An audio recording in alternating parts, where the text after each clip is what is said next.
Переложить риски с граждан. Владимир Путин призвал избавиться от позорного явления «обманутый дольщик». Последствия паводка. В Усть-Майском районе проводятся аварийно-восстановительные работы социальных объектов, пострадавших в прошлом году. Выявить самых метких в Якутске стартовал чемпионат республики по стрельбе из лука.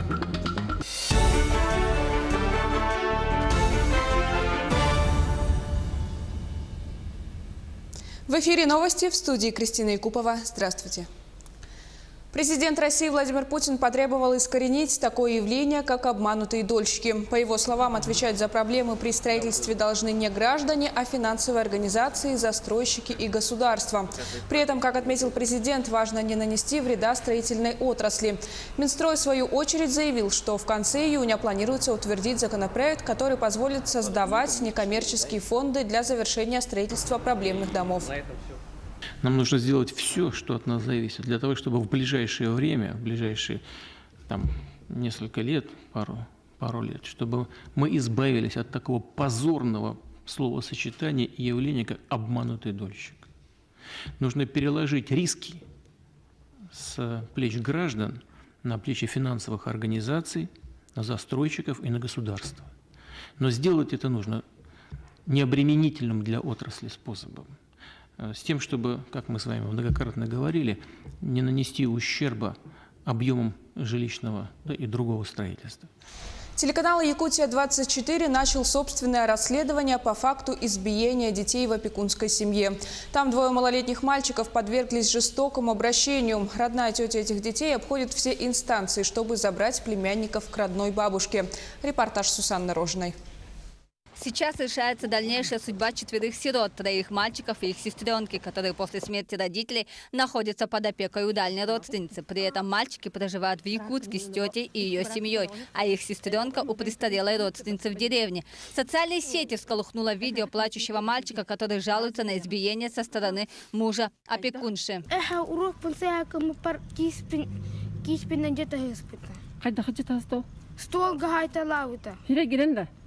Ага, маннык. Я ничего не говорила, а каротом канган девица. Да? Аяк такан такой да. Да?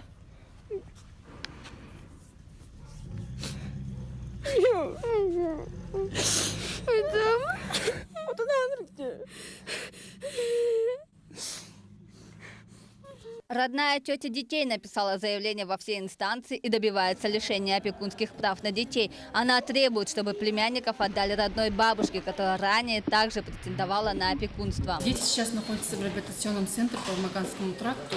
Я каждый день езжу, сегодня тоже должна ехать после работы. И каждый день буду с ними встречаться, видеться, буду смотреть, как у них состояние психологическое. Хочу добиться справедливости, чтобы дети жили в нормальных условиях, чтобы любви и ласки, и чтобы передали детей настоящей родной бабушке с дедушкой, которые проживают в Сумпарском улусе, село Харо. До сих пор непонятно, по какой причине дети были переданы дальней родственнице, в то время как родные бабушка и дедушка были готовы их принять и оформить опекунство. Сейчас проводится служебная проверка органами опеки, СУСК и МВД. 1 июня от гражданки С поступила информация в органы внутренних дел о том, что ее племянников, с ее племянниками жестоко обращаются опекуны. В ходе выезда сотрудников органов внутренних дел совместно с органами опеки было выявлено о том, что супруг опекуна жестоко обратился с опекаемым ребенком. Круглым сиротам по достижении совершеннолетия по закону полагается отдельное жилье. Возможно, по этой причине тех, кто желает оформить опекунство, немало. Однако должный уход и заботу проявляют не все. Этот случай далеко не первый, когда в опекунских и приемных семьях жестоко обращаются с детьми. Отсюда возникает вопрос, почему ответственные лица не контролируют эти семьи регулярно. Сусанна Рожина, Григорий Охлопков, Якутск. В руслах рек Ленского бассейна находится почти 300 затопленных судов. Проблема на сегодняшний день стоит остро, и вопрос обсудили на круглом столе. Сохранение реки Лены в приоритеты национального проекта. Подробнее Юрий Осипов. Сейчас, по словам специалистов Министерства экологии, одна из важнейших задач республики – это ликвидация ущерба прошлых лет. Так, сегодня в руслах рек Ленского бассейна находится почти 294 затопленных судна. Из них у 250 не определены собственники. Из-за этого остро стоит вопрос об их подъеме.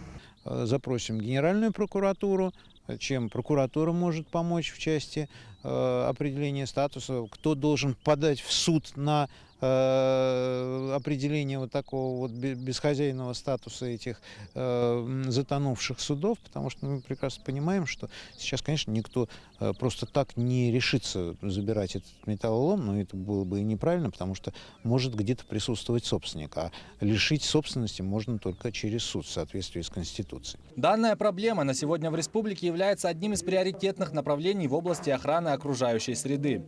В этом проекте мы предусмотрели мероприятия по поднятию затонувших судов. До 2024 года мы можем поднять 82 затонувших судна.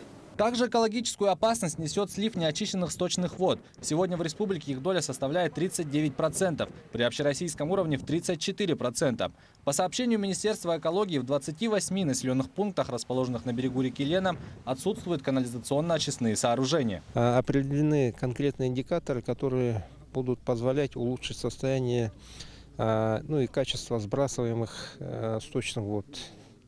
Предполагается принять мероприятие, осуществить мероприятие в Республике Саха-Якутия по линии Министерства ЖКХ, чтобы обеспечить достаточность качества сбрасываемых вод. В предлагаемый правительством республики проект включены мероприятия на общую сумму свыше 8 миллиардов рублей. Туда вошли работы по очистке акватории реки Лена от затонувших судов и строительство канализационно-очистных сооружений.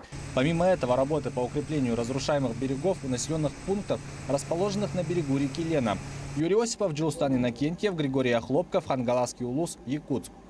В Усть-Майском районе проводятся аварийно-восстановительные работы социальных объектов, которые пострадали в прошлом году в результате весеннего паводка. Подробнее в следующем материале.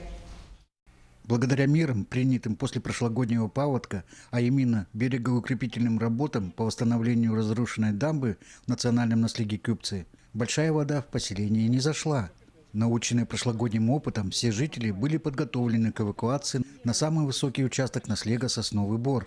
Единственная дорога к эвакопункту лежала через старенький мост, который тоже пострадал от весеннего паводка 2018 года. А до этого мост был с времен совхоза, аварийный.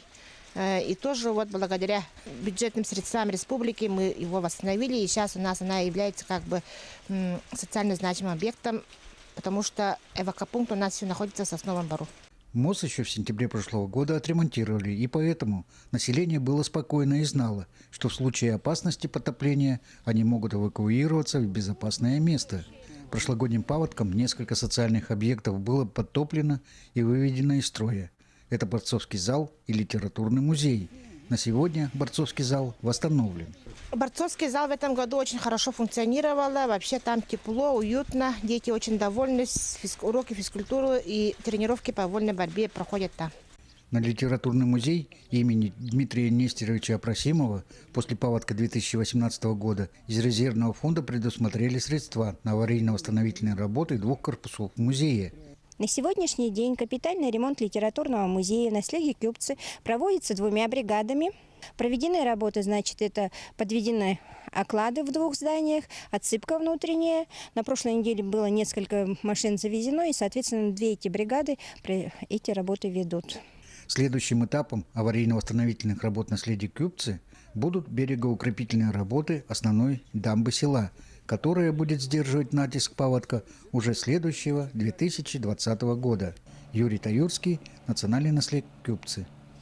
Все населенные пункты Алекминского района будут обеспечены топливом. Вопросы о сотрудничестве обсудили исполняющий обязанности генерального директора Саханефтегазбыт Виктор Лебедев и исполняющий обязанности главы Алекминского района Эдуард Кондразьев. Цель визита – ознакомиться с работой Алекминской нефтебазы. Там в данный момент проходит подготовка к навигации. Сейчас в данный момент проходят работы по подготовке к навигации. Проходят работы по расконсервации оборудования на приемо-сдаточном пункте Алекновск. Это пункт отбора нефти из ВСТО, через который происходит снабжение всей системы жизнеобеспечения республики. Вот. Также провели, значит, ознакомление с работой непосредственно филиала, объектов, подразделений нефтебазы. Виктор Николаевич высоко оценил готовность нефтебазы к навигации. Педагоги дошкольного образования борются за звание лучшего воспитателя республики. В 10-м юбилейном конкурсе «Воспитатель года» участвуют 25 педагогов. Все они успешно прошли районный этап. Накануне они написали сочинение, защитили интернет-портфолио. Сегодня у них один из сложных туров – открытый урок. Как отметили жюри, у каждого педагога своя методика по работе с детьми. Именно на этом конкурсе они должны продемонстрировать новые технологии, которые применяют на практике. Имя лучшего воспитателя Якутии будет известно 7 июня. Очень важно уметь общаться с детьми, быть на их волне, понимать их, слушать, чтобы речевая активность детей была высокая, чтобы они учились думать, чтобы научить их быть инициативными, самостоятельными, давать им для этого больше свободы, свободы выбора, свободы слова, ну и так далее. Занятия хорошо проводят. Первые 2 занятия вообще были замечательные, таких вот замечаний грубых нету. Очень понравилось взаимодействие педагогов с детьми. В Якутске стартовал чемпионат республики по стрельбе из лука. В течение 2 дней 128 спортсменов из 26 районов Якутии поспорят за 6 комплектов медалей. В личном первенстве в категориях классический и блочный лук, а также в командной смешанной стрельбе среди женщин и мужчин. С классического лука спортсмены будут стрелять с олимпийской дистанции 70 метров и с 50 метров с блочного лука. Следует отметить, что чемпионат республики является отборочным соревнованием в финальную часть 7-х спортивных игр народов Якутии, куда по итогам соревнований попадут 16 лучших команд. Сборная команды республики Саха-Якутии, молодежь очень сильно поднимается. Тренерский состав здесь буквально вчера я посмотрел, что очень большой контингент тренерского состава. И подготовка идет у них целенаправленно. Сейчас на данный момент будут организовываться тренировочные мероприятия в Манитах, и там будет полная подготовка уже к чемпионату и Кубку России, который будет проводиться здесь у нас, в нашем регионе, в Дальневосточном федеральном округе. У меня к этому часу вся информация. Еще больше новостей на наших официальных сайтах. Оставайтесь с нами, не переключайтесь.